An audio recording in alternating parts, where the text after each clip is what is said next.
Well, hello everyone. Irina is here.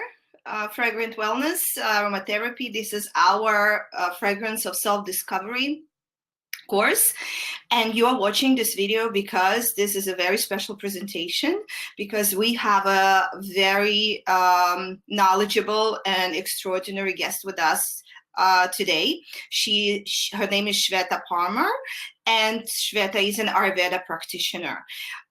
Essential oil is also such big part of Ayurveda practice. For those of you probably familiar with it, know a little more.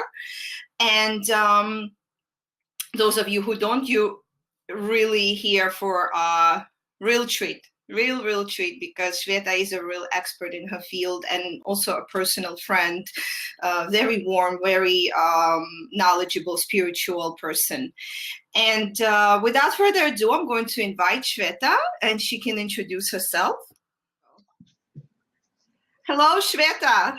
Hi, how are you? Hi, hello, everyone. Hello, nice to have you with us. Such a treat to have you on the show and being a part of our course. Please introduce yourself. Tell us about you, your practice. Yeah, so first of all, I hope everyone's doing well. So as Irina shared, I'm an Ayurvedic practitioner. It actually chose me, I guess. It's like a lot of healing arts work does. I myself am healing from a genetic disease called polycystic kidney disease. So Ayurveda and yoga came into my life maybe 10, 11 years ago. And I'm of Indian descent, so it's always obviously in my blood, but I wasn't like practicing any of it. I was obviously always familiar with it. You know, we've always used the spices in our diet and our day-to-day living, but wasn't really living the wisdom. In a lot of ways, I was a former community organizer trying to save the world. So it was about external liberation work. And when I was diagnosed with my genetic disease, you know, something within me was just like, you know what, I know, like I have this inner doctor within me, and I can completely heal myself in different ways. So that journey started around 10, 11 years ago. And now I kind of support myself and working on healing myself. As you all know, it's an ongoing journey, and I support others in the process. So my journey went from external liberation work to internal liberation work. How interesting. So now you're a full-time Ayurveda practitioner, and that's what you do full-time. And that all came to you through meditation and yoga and just listening and being in tune with yourself and just following your path? Yeah, I mean, you know, obviously one of my turning points was getting my diagnosis, right, of a genetic disease. And this disease, basically, all the allopathy medical system tells you about is like, well, enjoy life, because ultimately you're going to end up on dialysis, and then you're going to have a choice of a transplant. I'm like, that's it? You know, really? Are you kidding? And then also it's genetics. I had seen and supported my father and brother through a lot of challenges in their life. So I was their caretaker and things. And I experienced, right, like personally experienced the suffering that they were going through. And I was like, you know what, I'm not going to do that. I'm going to completely rewrite the story in any way possible. And so it was a decision, right? It was a decision to make different choices for a different result or outcome. So all I can do is commit, be sincere in my practice, and then, you know, co-create with the universe to see what is going to unfold. That's amazing, because what you did, that's so inspirational. And what you did, you basically took charge of your health. You said, exactly. I'm going to take charge. I'm going to explore and the possibilities with Ayurveda and I'm sure other practices, and I'm going to heal myself. And now not only you healing yourself, you're also healing other people. Yeah, I mean, you know, we all heal ourselves. All I can do is give some guidance, which is what my intention is here today, is to share, my experience with the essential oils, give some guidelines, but it's always going to be, I feel, up to each and every one of us to take responsibility and to practice and apply the teachings or the guidance and the knowledge, because it's going to unfold differently. The beautiful part about wisdoms just like Ayurveda and yoga and Chinese medicine or any traditional wisdom, it's that it's a living science. Right? It has a life of its own, and it's a beautiful natural intelligence. So it's going to work through people in different ways, and it's going to connect for each and every one of our evolutionary journeys in different ways. And I think that's the beautiful, miraculous, and magical part of it, is that there are no formulas. And does that make sense? That makes a lot of sense. Because I'm a strong believer in it, and that's why, as you know, I also practice holistic approach. And holistic approach means that we look at every person individually, because we all have our own individual makeup, emotional blueprint, and DNA blueprint, and physical, right? So we all different but unique, but we all united in a way, right? Exactly. We're all part of this beautiful universe. And so I just want to ask you, please tell us what you did mention. You practice Ayurveda, but what is your practice exactly? Tell our subscribers, what is it that you do, and maybe people would love to reach out to you for help. Sure. So, in Ayurveda, like you were sharing, and we were speaking earlier, it's not a one size fits all process. And so the way we work is, and Ayurveda is about the 5 elements of nature, right? So what we're focused on is, my approach is very much on self-healing, because that's what I'm doing for my own life. So my passion is to support people in accessing their inner powers, like their inner doctor within them. But truly understanding how nature is not just external, it's not just the beautiful park you visit, or the forest, or the woods, or the ocean, or the beach, waterfalls. But all of those elements in nature manifest within us. And so there's no separation at the end of the day in Ayurveda. And so we are just a microcosm of the macro, right? So whatever exists outside exists within us. And so there's 5 elements in nature, right? Basic ones. I know Chinese medicine goes into a little bit of different principles, but in general, it's very similar. And so in Ayurveda, we really keep it basic and simple, which is what I love about Ayurveda, because one doesn't have to be a practitioner or go through clinical studies like I and many other Ayurvedic doctors and practitioners do. It's very simple. It's self-healing. So day-to-day people can start to get clues. It's really it's an amazing game of just picking up clues of what's happening within you and around you, and making day-to-day choices and decisions accordingly. And so tell me, what are some of the 5 elements that you know of? Oh yeah, so what I know is, and I don't know exactly how they fall, and I know they related to our 5 fingers. And I think this is something that you told me, that there's some kind of correlation with our 5 fingers. And I know one element is fire, another one is water, third one is air, fourth one is space, I believe. And the last one is earth. Yes. Great. Yeah, so those are our 5 basic elements. And it's not a coincidence that we have, like you said, 5 fingers, right? So the universe, or, whatever you want to call it, universe, God, there is a divinity at play, right, that we don't have control over. And so these 5 elements work within us, right? So at the basic level, we have the pinky finger, which is the earth element, right, which is the densest, right? So dense element, right? Earth, it's heavy, right? It provides stability, right? It's heavy in nature, stability. Then we have water.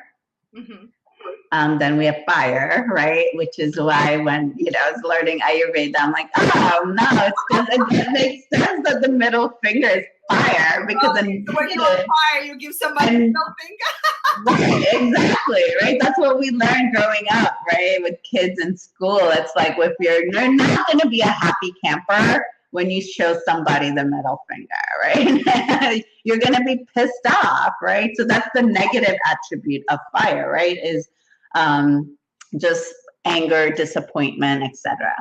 And then we have the index finger, right, which is air element, and then the thumb is the space element, right? Which is why in a lot of meditation practices, this mudra is joining the air and space elements together, right? Which brings a more lightness into your energy field, right? Which is one very simple reason. There's so many. The wisdom is so vast, but that in itself is a workshop. But here, one of the reasons why we do this in meditation is we're bringing together the air and space element to bring that into our body, right? Activate it more, so it supports us in accessing the subtler realms, right? The true self within us, getting access to our intuition, right? Which is very subtle in nature, just like air and space elements. They're subtle in nature and they're light, right? They're very light in nature. And so these 5 elements work not just through our body, like physiologically, through organs and through our endocrine system and all of that, but it also impacts our mind and our spirit as well. And so in Ayurveda, we work with, to simplify even the 5 energies, we work with 3 bioenergies. So many of you might have heard of doshas. There's a lot of quizzes online to be like, what dosha are you? I'm going to take a quiz to find out what my dosha is.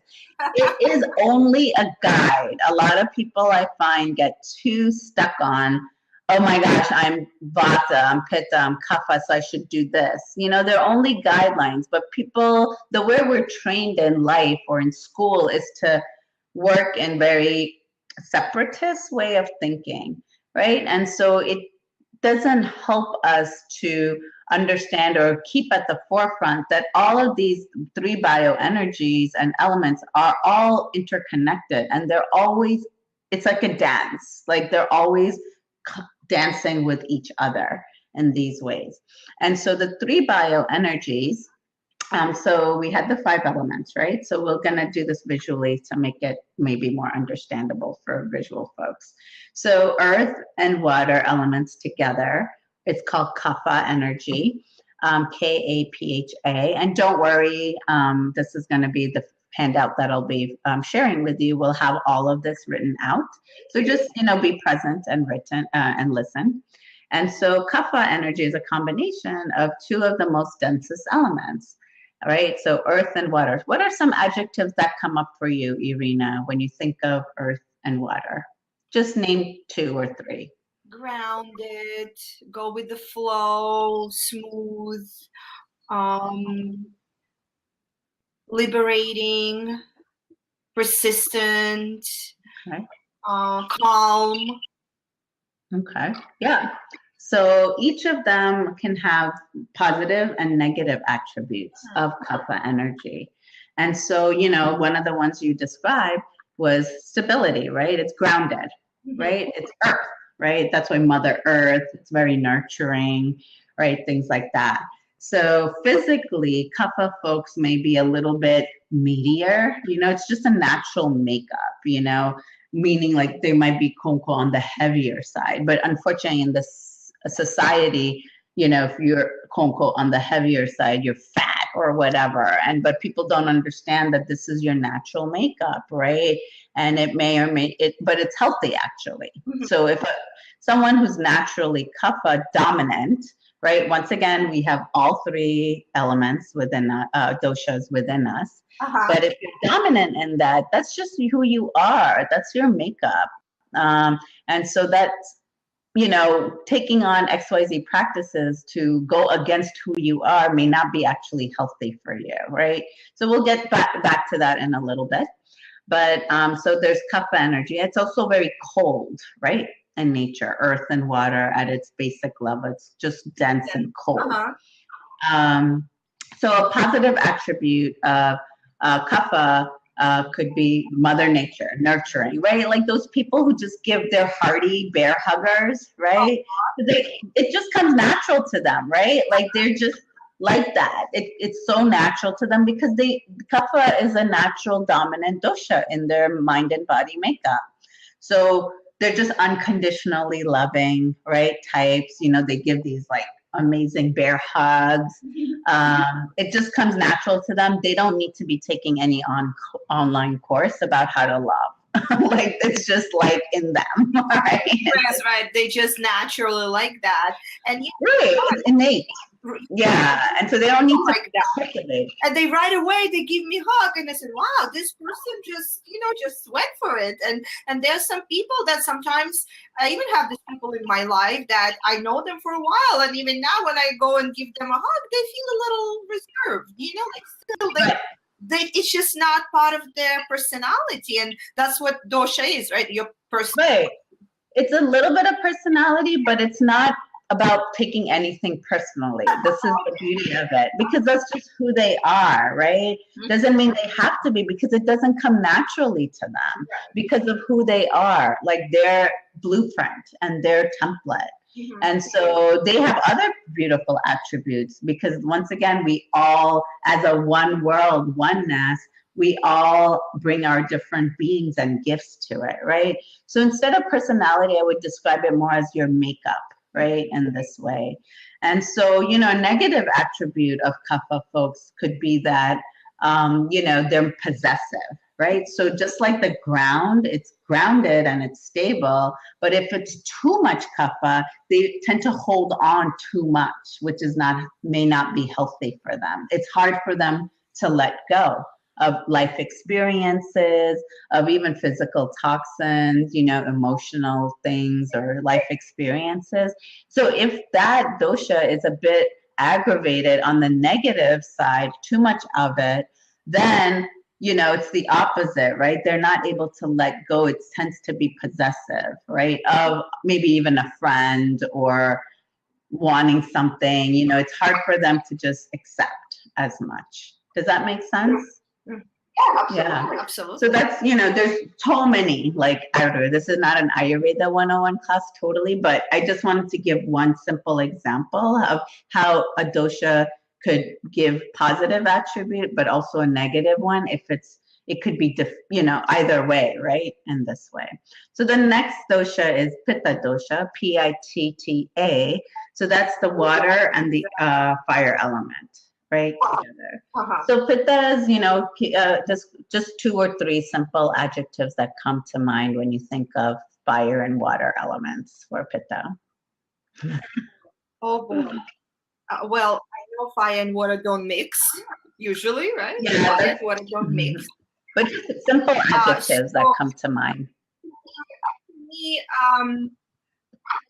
high energy, high and energetic, determined, exciting, maybe even sexual. I don't know, because fire always for me associated with sexuality, so it could be sexual energy too. But mostly what comes to mind, water and fire, is energetic, high energy. Yeah, and so fire is also hot, right, and sharp in nature. And so when you talk about energy, there could be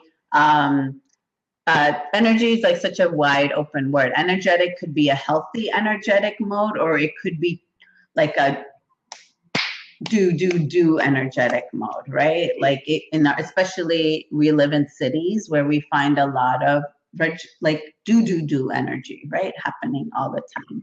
And so it could be a healthy energy or not. But in general, because that's all we can do here is talk about general things, is that it is a transformational energy, right? So the fire, if it may be food, may it be a life experiences, emotion, something, it has that energy to transform it, right? So if, both of us experience, let's say, we didn't get a job or something like that, both of us, right? But depending on, because it's a transformational energy, and depending how balanced this energy can be within us, and also who we are as individuals, in combination with all those factors, we're gonna digest and that life experience differently, right? And so, one could be like, oh, well, great, more opportunities on the way, right? Like that could be a perspective on how something could be digested. But another way one can digest it is like, oh no, I'm doomed. I didn't get this. I suck, like there are different ways the same experience could be digested differently, right? So the transformational energy is really key here, because with Pitta energy, it's our ability to it's related to digestion, metabolism, assimilation, for example. So if your Pitta, if your isn't a good fit for your mind and body makeup, once again, who you are, then you may not be processing your $1 million organic food, right? Well, so that burner has to be the right fit for who you are, because then that will also you will choose what foods you eat or you don't eat. So it has nothing to do if something is healthy or organic at the end of the day. It is an important factor, but the important part is, are you able to break that down and assimilate it and eliminate what is not needed? And so energy is like, also Pitta people are ambitious, like you said, like kind of really go-getter types, because they're sharp, right? They're very intelligent, they're focused, right? Just like a fire flame, it's very sharp, right? In nature, if it can burn through things. So personality-wise, someone who has maybe too much of it, they're the type of folks that are like one way, my way, kind of, or control freaks sometimes too, because they're like, what? I know what's going on. This is how we're doing it, right? Like, and they tend to be CEO types, right? Like, they are CEOs of big companies because they have that fire, the sharpness, and they don't waver, they don't get there because they're on the path, they're focused, and they're sharp, and they tend to be very intelligent also, right? And so, but if it's negative, a negative attribute of Pitta types, mentally or emotionally, could be anger, right? They tend to get angry really quickly, right? Too much fire, you just react like it's always, we all know probably people like this in our life. They react versus responding, right? They just get frustrated really easily, irritated really easily, things like that. On a physiological level, they tend to maybe have more skin diseases type, because blood is really connected with Pitta. It's hot, right, in nature. And so they may tend to, have eczema more than others. Of course, in Ayurveda, our model is we have different types of eczemas, like a Kapha eczema, Pitta eczema, Vata eczema, but that's a whole different story. But this is a tendency, right? Once again. So, but, positively, they're really focused, they are they're very clear, and sharp and intelligent. Negative attribute is just that, they could get angry or frustrated really easily, right? And there are many others, but these are other examples.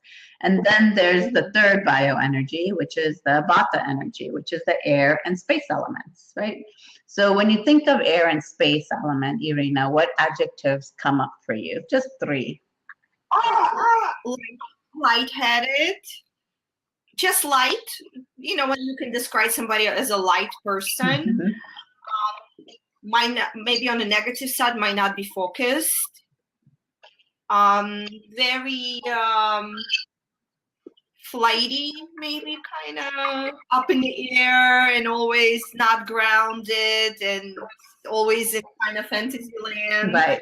That some things just come to mind. Yeah, good, perfect. Yeah, and so it's also cold in nature, right? In general. So so cold, light, subtle, etc. Like you said, they might be like distracted easily or spacey people, you know, they're because they have so much air and space elements that they're just kind of spread out, right? Like kind of their energies more tend to be spread out, you know, and it's not a good or bad thing. That's just kind of like who they are and how this way, but they have to balance it to obviously live a productive and thriving life, right? Which is the point of all of this. At the end of the day, we want to be happy and healthy and thriving lives.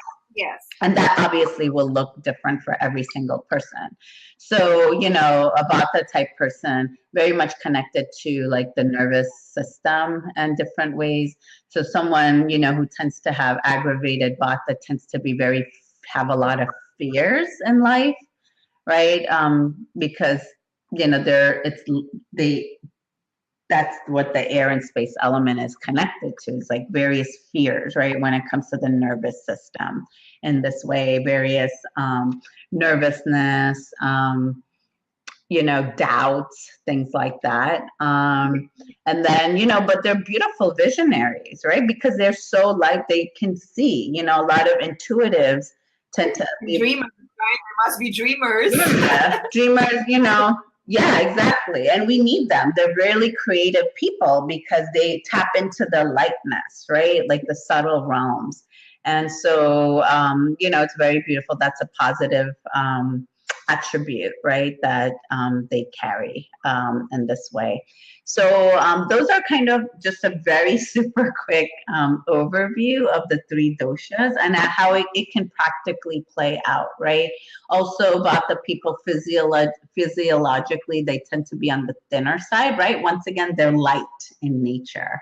So this is Pata, right? This the air and space elements, yeah. Pata. And these ones, if you can tell us again. Pitta, Pitta. So Pata. Yeah. And this is Pitta. Yeah. And this. And there's Kapha, Kapha. So there are only three. Yes, three bioenergies. So this is the three bioenergies is a combination of the five elements, right? So now what as a practitioner, what we do is we start to kind of get a sense through our diagnostic tools. You know, in consultations, what we do is we look at, you know, your tongue. It gives us some clues of what's going on in your body. The tongue is a map of our body as well, micro and macrocosm, right? The principle once again. And then pulse. We read pulses to get a sense of how the bioenergies are, where they're blocked, where they're not. It gives us some clues once again of what might be going on in your body, but also your mind. We also do facial diagnosis. So the way people look, which is what one of my favorite activities is in the summertime is, or anytime, because when you're doing this all the time, you know, when you're sitting on the subway or walking or at an event, and it becomes very handy because also for my work and my business building, who do I want to partner with, right? Like sometimes I don't need to feel their pulse, but you know, their face tells me a lot about maybe what may be going on in their life in that moment. It's not a good or bad thing, right? It just helps me give clues of what's going on. Interesting, because you must be so in tune with other people, because if you could do that and have that kind of assessment on the spot, that's pretty phenomenal. Yeah, I mean, you know, for me, it's my practice, but anyone can do this, right? If you have basic information and knowledge, you start applying it, but your own practice is going to unfold and give you that, right? So it's one thing to read a book, but if you have your own practices, like with your own, you know, you're committed to, through it be yoga, through meditation, through eating, being in tune with nature within. Well, going back to how we started this conversation, how the bioenergies work within us, and being aware of that is going to open up you're feeling present, right? And in tune completely more. So some, you know, like I say, anything could be poison or nectar in this in life. The universe gave us different vegetables, fruits, but it's not a one size fits all. So when we're in the holistic wellness world here, we have 10 million blogs, we have 10 million practitioners who have all such beautiful, good intentions. But what I do find is folks are too focused on the what, right? So for example, when I say that is like kale, right? The superfoods, perfect example. Name a superfood you know that you're like, oh, what's hot right now, right? There's always something that's hot on the market. Goji berry. Beautiful, right? So goji berries. And so goji berries, it's like, anytime Dr. Oz or David Wolf, is that his name? Yeah. Or any of these superstars in the industry say like, this is great. And it's not that it's not. Of course, it has beautiful medicinal properties. However, one doesn't ask themselves, is this a good fit for me, who I am, or what I'm going through in the current moment, right? Because those properties of goji berries, if something like goji berries tend to be a little bit, they're a little bit more cooling in nature. But so let's just keep it simple. Cooling in nature, let's say, right? For example. But if you already have a lot of Kapha energy within you, which is also cool in energy, and you tend to be dominant, and if you add cold of who you are already, it's going to create more dampness and coldness within your system, right? So that may or may not help you. And especially in the winter time when it's already damper, right? There's snow, there's rains, it's colder.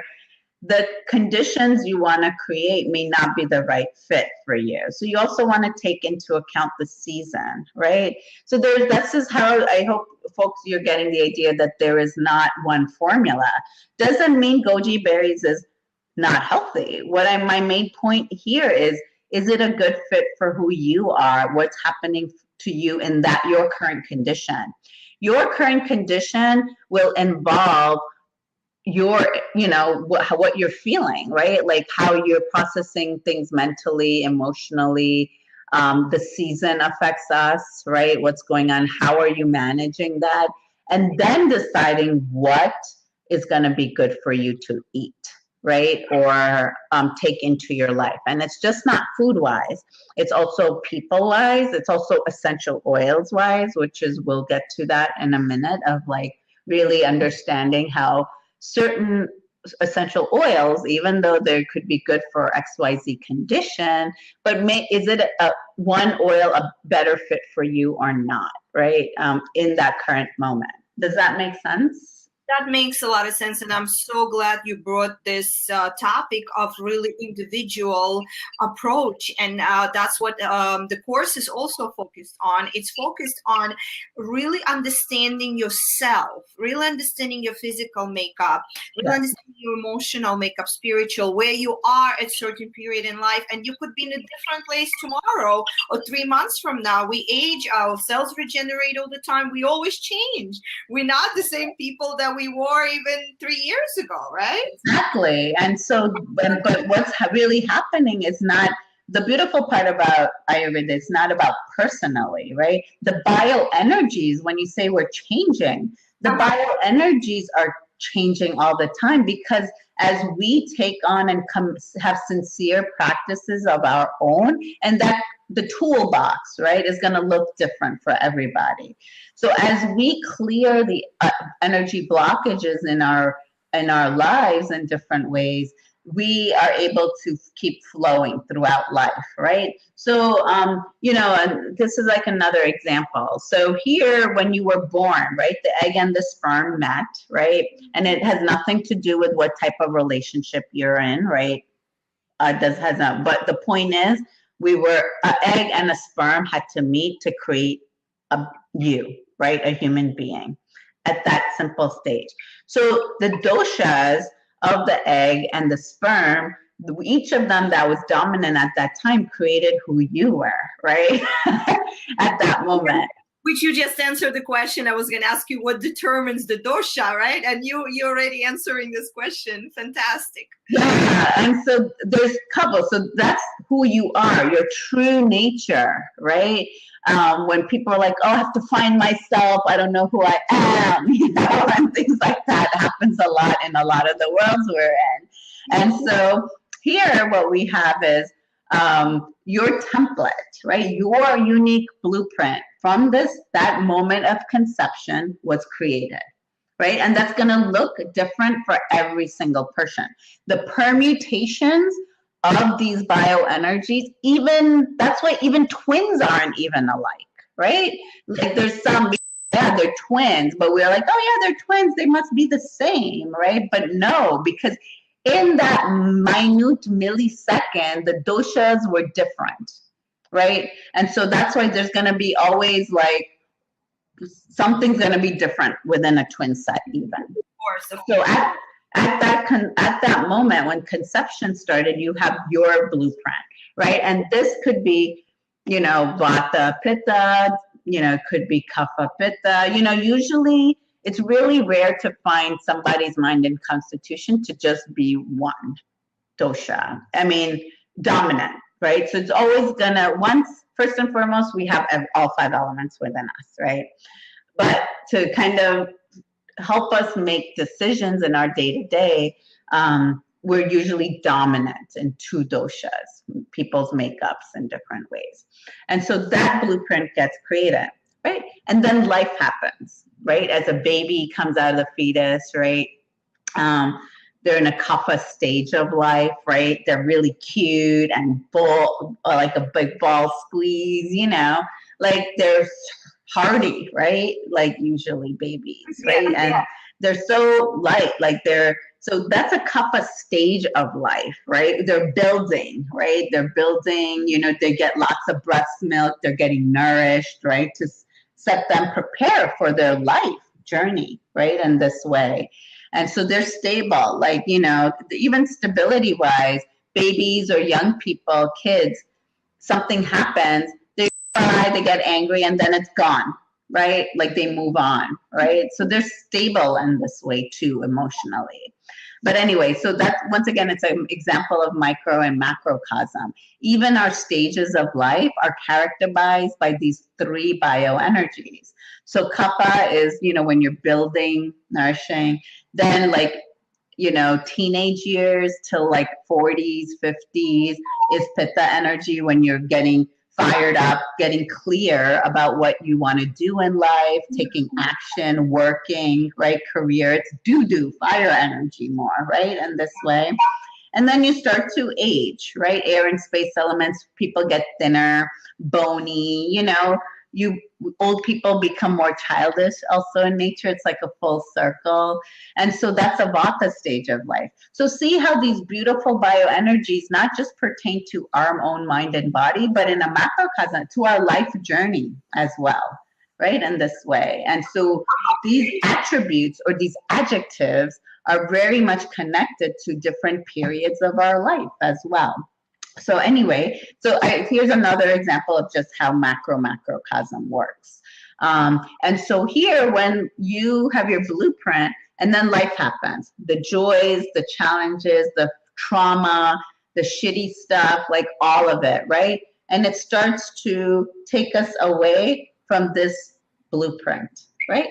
Mm-hmm. Like all of us. And then at a certain point, you're like, man, like I'm not feeling good or happy, and people start to seek help, right? Or read or go to courses or seminars, etc. I want to find myself, like taking this beautiful course, for example.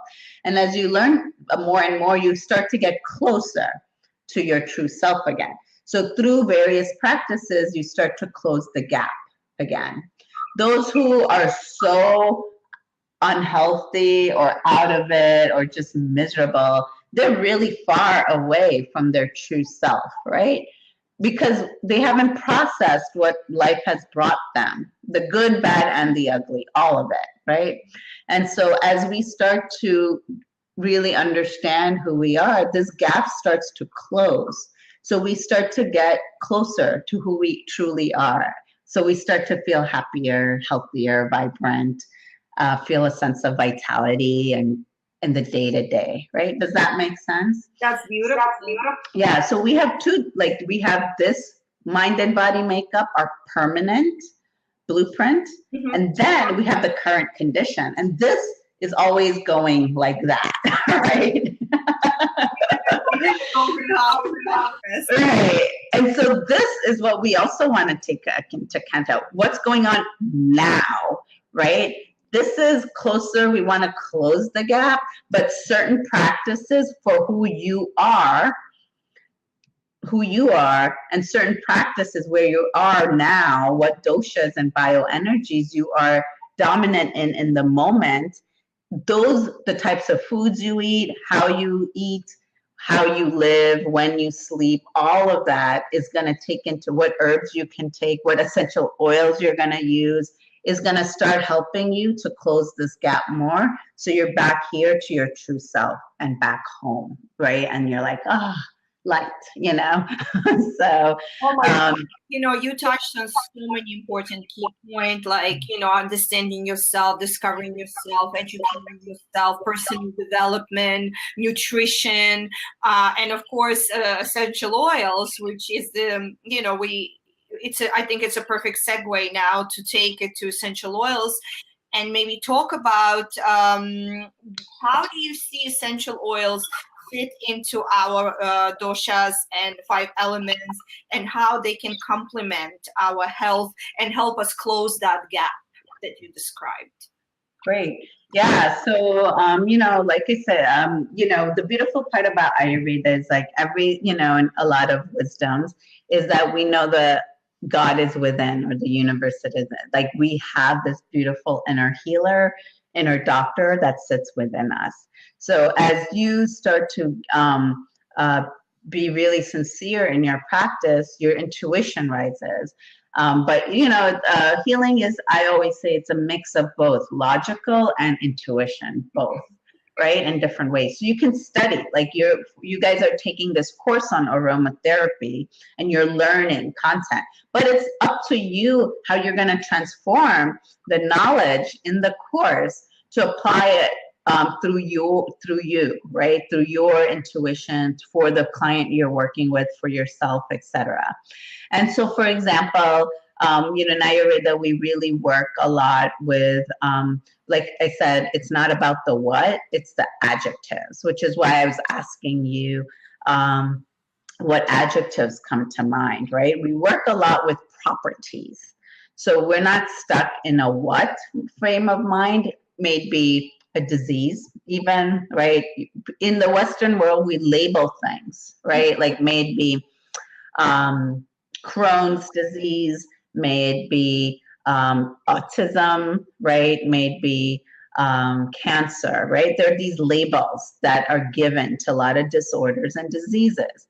But for us, for me as a practitioner, I stay less focused on the label because I'm going to start then operating in a certain way. But what I want to focus on is, how are these bioenergies? What is the nature of these bioenergies, and how are they not or are interrelating with each other in our mind and body conditions? So then I can create a person's treatment plan according to who they are. And so first and foremost, creating a mindset of adjective mindset, right, is a first very simple self-healing, self-discovery tip that I encourage and suggest for everybody to cultivate. So for example, very simple, you just are walking on the street and you see a tree, but you don't see a tree. You start thinking, oh, it's green, or it's dry, or it's moldy, or it's beautiful, right? Start thinking in adjectives mode.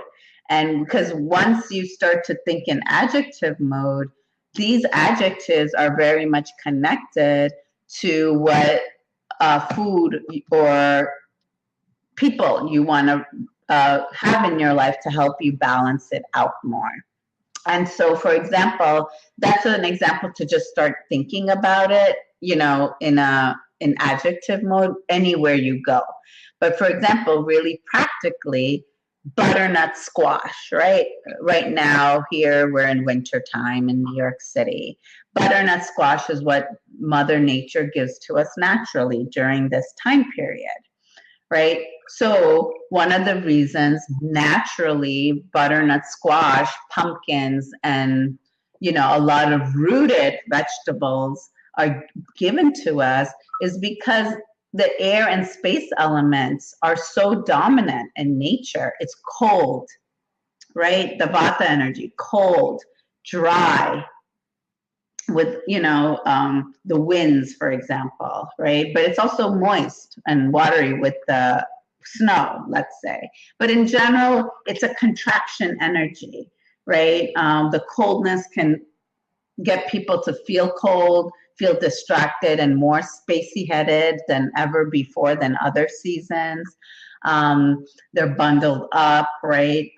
So the squashes and the roots give you a rooting in your system, right? It's more grounding, right?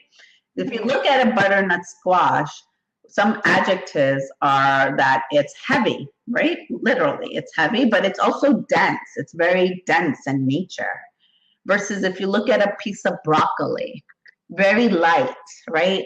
The flowers of the broccoli, etc. It's very light in nature. And so when you have something like a butternut squash, which is heavy, but if you yourself are waking up really clogged and feeling really heavy in nature, possibly heavy plus heavy, this is you feeling in the now, you will feel more heavier, right? One of the reasons why you are feeling heavy is maybe your gut health, right? It's not working properly, right? Or up to par. So you're not processing different things in life properly. So you feel heavy and clogged up, even though you're eating healthy. But if it's not processing well, you're gonna feel heavier or clogged up. Or your lifestyle habits, you're eating whenever, however. Right. So maybe the butternut squash may not be a good decision for that day, and you want to have a lighter vegetable like zucchini or carrots instead.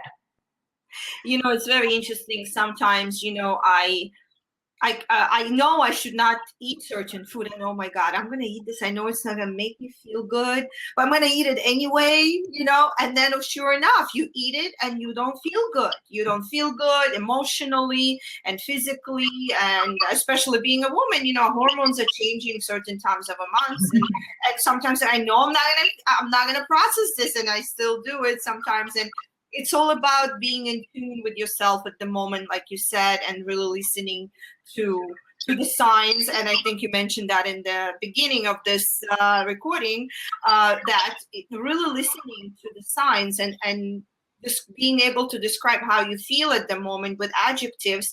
And so if you can tell us more about essential oils, how do you see essential oils fit into this structure?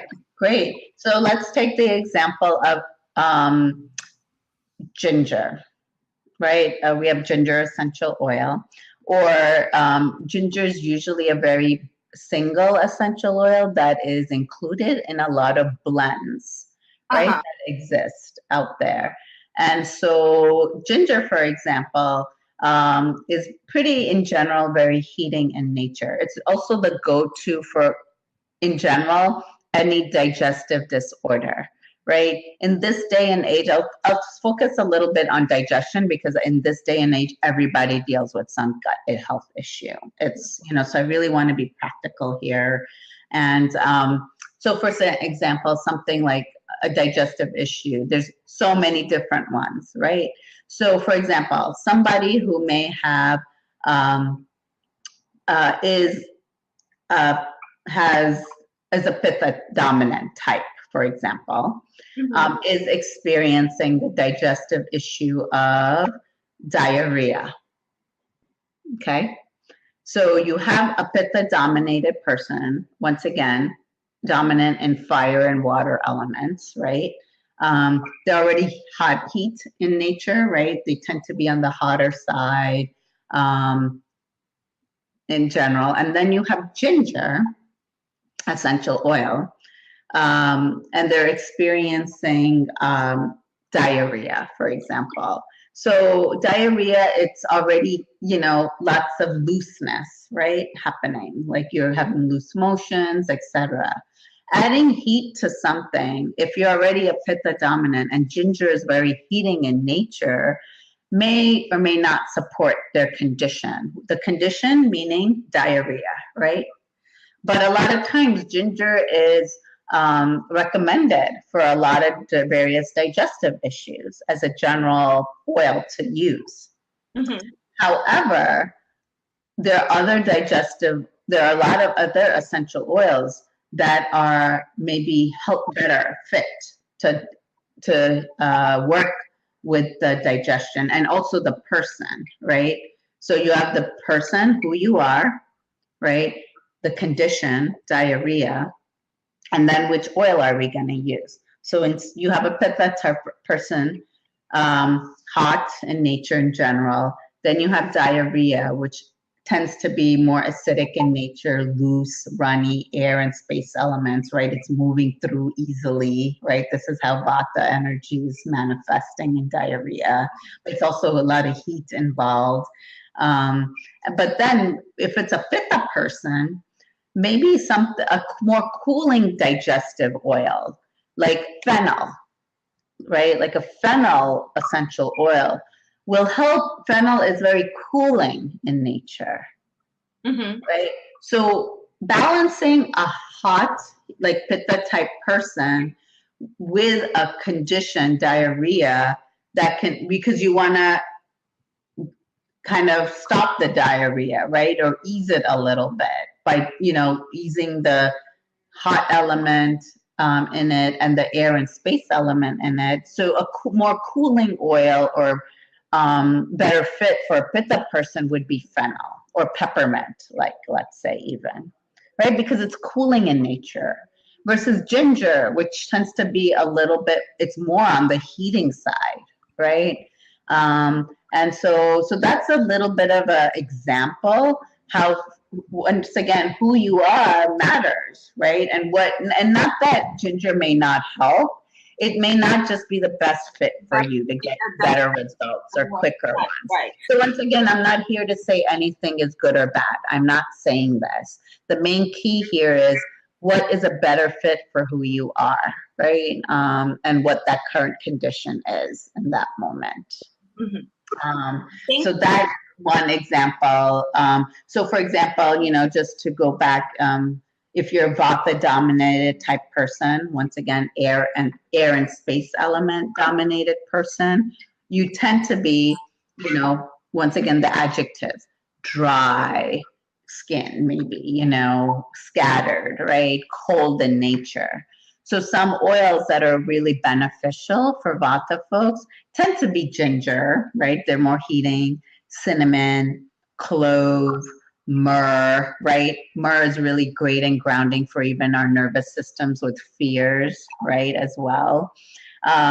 Cinnamon and clove, once again, brings more heat into our systems, more grounding as well. So those are good recommendations for some Vata-dominated folks. For Pitta-dominated folks, in your current condition, fennel, peppermint, lime, lavender, right, are suggested more ones that you may lean towards more. And then like Kapha people or dominated Kapha folks in your current, right, your current condition, tend to be more mucousy in general, stagnant possibly if you're dealing with that. They're grounded already, so maybe some lighter oils, right, or even heating, because you need to move the stagnancy if you're feeling stagnant.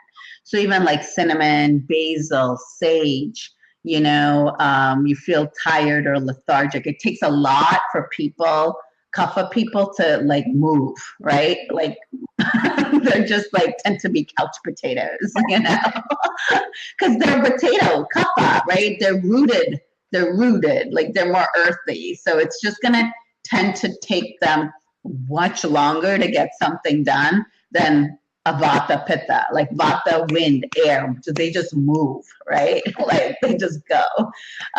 Pitta has that fire to get stuff done, right? Mode. But kapha like, yeah, okay. I know people like that too. You know, it's interesting now Yeah, going. that will ignite them, right? Stimulate them, like oranges, citruses, stimulating, right? Because kapha is earth and water. They need to get fired up and stimulated more. So, you know, those heating oils, right? Like cinnamon, orange, basil, right? They tend to be lack energy, not lack energy. They're just that oomph of the energy is a little bit on the denser side. So basil, right, helps the adrenals a bit more too, right? And not that we're talking, Ayurveda is not about symptoms, right? We have a whole disease process that we consider, you know, obviously in a clinical way. But I just want, these are just kind of general guidelines. My main point here is for people in the self-discovery journey is just how do I start getting clues, right? This is about picking up clues so then you can make the right decision for yourself. So part of this self-discovery is having an adjective mindset. And so even simpler within the adjective mindset, what I suggest people, especially working with essential oils, is focus on 3 sets of the adjectives. So one set is hot and cold, right? One pair, let's say, right? One set of pair, hot and cold. The other one, second pair, is dry and moist, right? So that's another second pair. And then the third pair, you can focus on, well, actually, you know what? Those 2 are good enough in the beginning. That I would suggest, right? So, Yeah. sorry? No, I said that's enough. Well, in the beginning, if you're not used to thinking about this, right? In Ayurveda, we have 20 properties that we work with. But to me, it doesn't make sense if you're just new to thinking, even in adjective mode. Like, it doesn't make sense to, you know, think like all 20, right, in different ways. So even the first step is even to shift your mind and being like, oh, I don't see kale, I just see green and I see hardy, you know, like it's a hardy leaf or it's textured, you know, like, you know, even going in that can take some time in itself because you have to rewire how you even think, right? So having those 4 adjectives or 2 pairs and applying that to essential oils and what you use can be very helpful, right? So, because I think in the general essential oil world, even things like emotionally, when people are dealing with, they want more calm, right? They desire calmness emotionally. So lavender is good for that, right? In general, myrrh, vetiver, you know, these are some oils. However, the properties of each of these are when you apply these 4 adjectives, right? The hot, cold, dry, and moist. That's going to vary, right? For all those 3 oils, lavender, vetiver, and what was the third one? Myrrh. Yeah. So those properties are going to look really different, even though they all help in calming. But this is the beauty of it. Like if you're a Pitta person, the cooling lavender is going to be a better fit for you than the maybe heating myrrh. Yeah, that makes a lot of sense. And I'm just curious, why are essential oils so essential? I want to use the word essential to Ayurveda also. I mean, to many practices, but Ayurveda in particular. Why essential oils as opposed to herbs? Because I know herbs are also very important. But what is it about essential oils? If you can just tell me more of that Ayurvedic perspective on essential oils. Yeah, and so essential oils in Ayurveda are used not as widely as we focus a lot on habit change work, right, in diet and lifestyle. But we do use them, especially in external treatments in Ayurveda. So Ayurveda is a way of life. So obviously the deeper benefits are going to be gained from habit change work in your diet and your lifestyle. However, in the lifestyle process or even in your diet, essential oils, as you all know, are permeate through the cell membrane really quickly. So with food and other things, it has to, go through your system. The enzymes, it may take a little bit longer to reset, like the natural intelligence. But here with essential oils in Ayurveda, we really focus it also using it on energy points.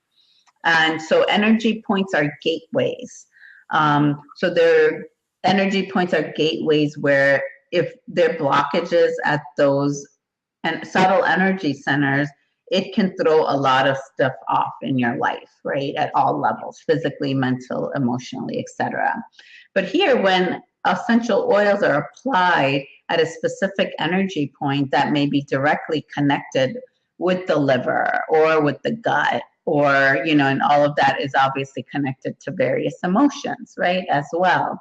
So when we apply these essential oils at various marma points, we call them in Ayurveda, which are basically very similar to acupuncture points or acupressure points.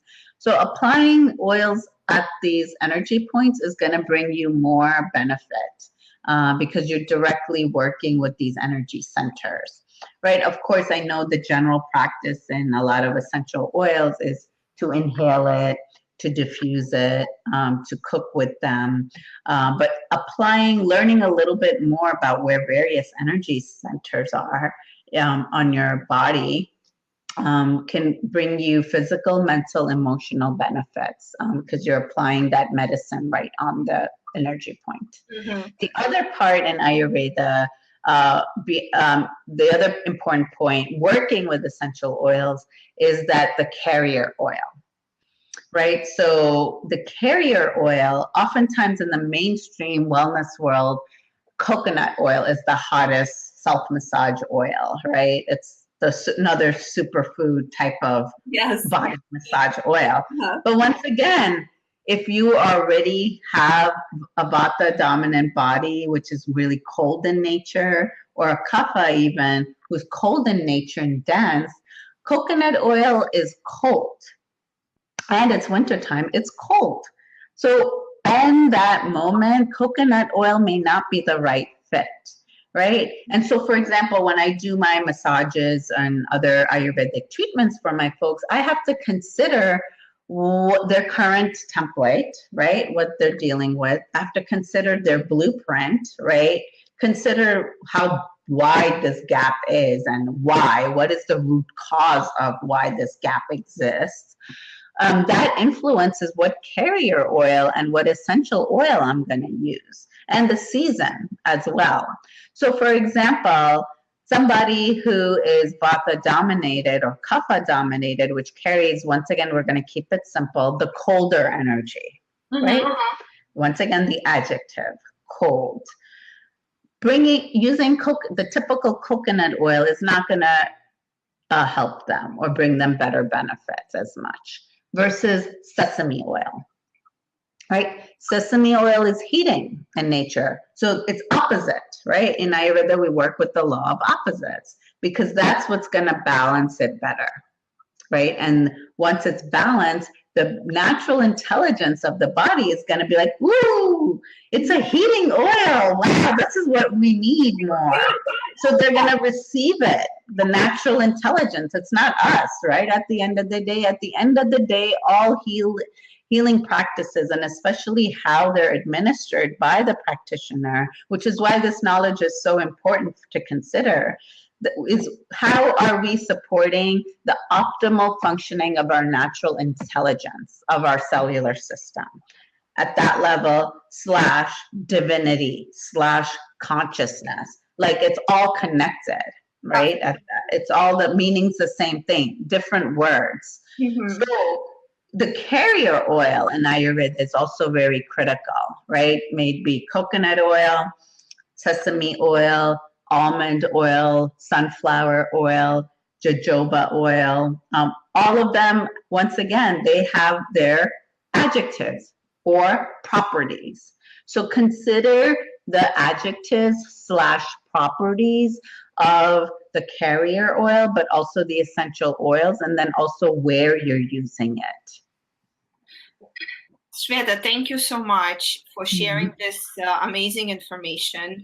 I can't wait to actually get to you for treatment. And Shweta also goes to India and studies her art that she practices. And I call her Veda art. It truly is an art. It is art, all of our healing art, yep. And she's very dedicated to her field. And what I love about her is that she always strives to learn more and more and more. And she never stops learning. And she's such a dedicated practitioner on a path of helping others. And I just want you to tell us, what services do you offer so that maybe some people are interested in scheduling treatment or consultation? Please tell us what in general. Yeah, and so, for you guys, you're such dedicated folks who are interested in aromatherapy, and anyone I think like all practitioners, we get really happy when somebody's really interested in wanting to help themselves, right? It's like, yay, my main thing is, in my consultations, because to me, the inner work is really important, right? Like really resetting our enzyme and our hormonal systems. So that everything, once again, is working optimally, and we're supporting the divinity or the natural intelligence within us. And so the consultations for you guys, I'm definitely giving discounts. If you would like your consultation be focused on essential oils for who you are, I'm happy to focus on that versus a general Ayurvedic consultation. So I'm offering discounts on the consultations as well as external treatments. Like I said, in the consultations, we assess diagnostically, through the pulse, you sharing your story, your face, your tongue analysis, and coming up with a concrete plan that is manageable, right? When I first started out my practice like 10 years ago, it's always a learning and practicing at the same time. You're like, you want to help people with so much. So here's my 10-page report for you. And it's like, people are like, oh, great, this is great, but they feel so overwhelmed. And so, here we start out really slow, something that's digestible, because in Ayurveda, it's really important for things to be easy to digest and eliminate, so we can keep the pranic flow moving. So I'm happy to share with people those and their external treatments. We have Ayurvedic massages, which are catered to who you are, not just with the oils we use, how much pressure we use, and which energy points we work with depends on what's going on for you. So it's very customized. Everything is always customized.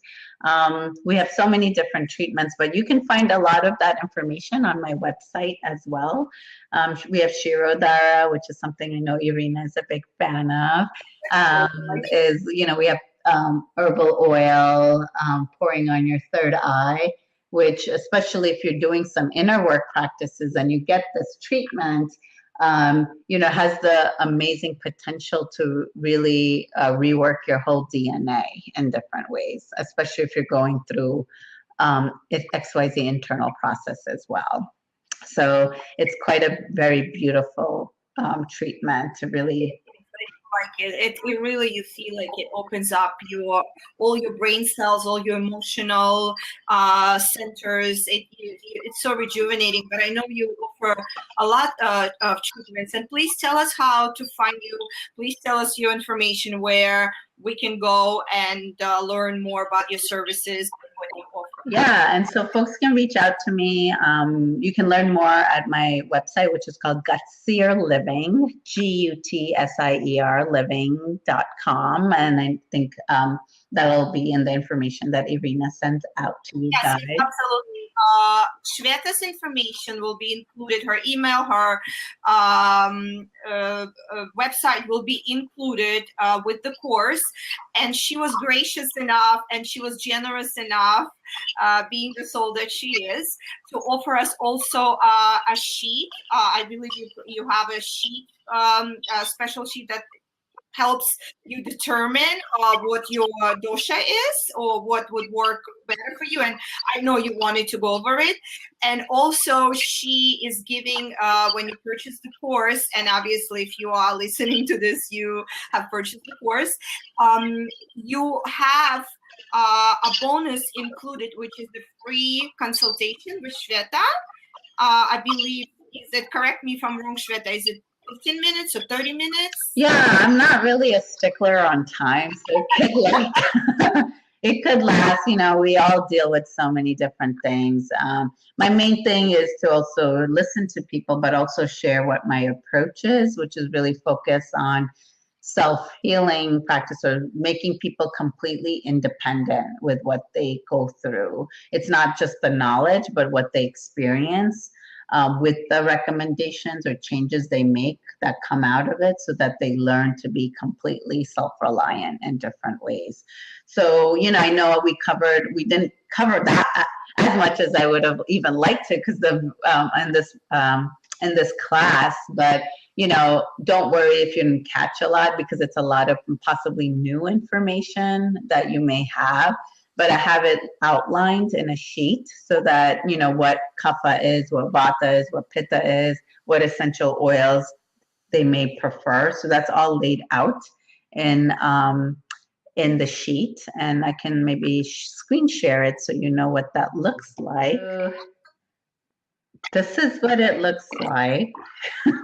So you'll be receiving this, where it just kind of describes the doshas a little bit, and some of the essential oils for various doshas. So it gives you kind of just general guidelines on what you can prefer. Thank you so much, first of all, for taking time to share this information with us. And truly, I admire you, and I'm sure our listeners have enjoyed this tremendously. And I hope you will reach out to Shweta, and please take advantage of your free consultation. She is amazing, as you can tell, and she will help you.